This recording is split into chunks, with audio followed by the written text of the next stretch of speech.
Brought to you by Progenesis Fertility Center. Progenesis fertility centre.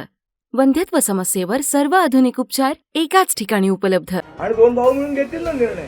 रोज संजय राऊतांनी पत्रकार परिषद घेऊन काय साध्य होणार आहे?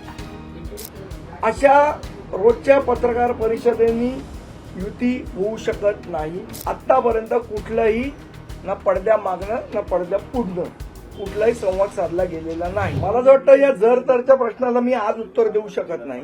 त्यांनी प्रस्ताव पाठवावा, त्याच्यावर योग्य तो निर्णय राजसाहेब घेतील.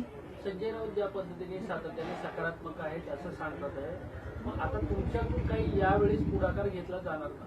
मी तुम्हाला सांगितलं की 2014ला त्यांनी आम्हाला फसवलं, 2017ला त्यांनी आम्हाला फसवलं. आता पुन्हा दोनदा फसवल्यावर माणूस तिसऱ्यांदा नाही फसत जनरली. जुन्या नात्यांचा नव्याने प्रस्ताव काही किंवा तसा काही आला? आम्हाला अजूनपर्यंत कुठलाही ठोस प्रस्ताव आला नाही. जर त्यांनी दिला तर त्याच्यावर योग्य तो निर्णय राजसाहेब घेतील आणि दोन भाऊ मिळून घेतील ना निर्णय.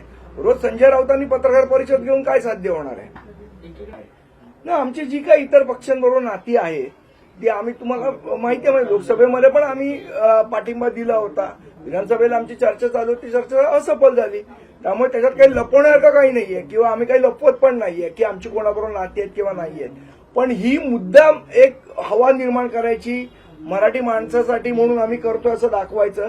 हे याच्या आधीही 2 वेळेला शिवसेना उभाटाने केलेलं, 2014लाही केलेलं, 2017लाही केलेलं आहे. त्यामुळे जर तुम्हाला एखाद्या वेळेला मला असं वाटतं रोज पत्रकार परिषद घेऊन आम्ही सकारात्मक आहोत एवढं बोलून युत्या होत नसतात.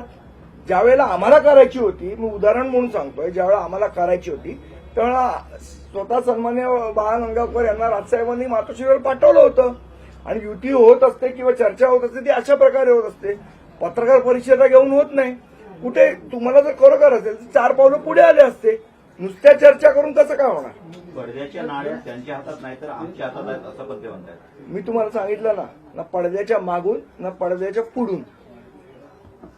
मला असं वाटतं एखादी स्टोरी लिहायची सवय जर ज्यांना झाली असेल तर त्या स्टोऱ्या त्यांनी काय लिहाव्यात हा त्यांचा विषय. पण आमच्याकडनं आणि पक्षाकडनं स्पष्टपणे सांगतो की ना पडद्या आडून ना पडद्या पुढून कुठल्याही आम्हाला अजून त्यांच्याकडनं संपर्क झालेला नाही. म्हणजे तुमचं देशपांडे, तुमचं भाजप आणि शिंदे शिवसेनेशी नातं आहे, मग ते राजकीय असेल, मैत्री असेल, भावनिक असेल, हे तुम्ही मान्य करता? आमच्या सगळ्यांबरोबर नातं आहे, सगळ्या पक्षांबरोबर आहे.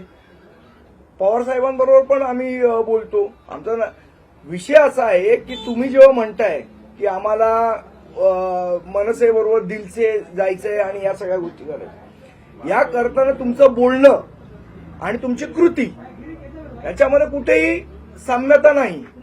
बोलताय तुम्ही एक खूप पॉझिटिव्ह बोलताय पण तुमच्या कृतीत कुठे दिसत नाही.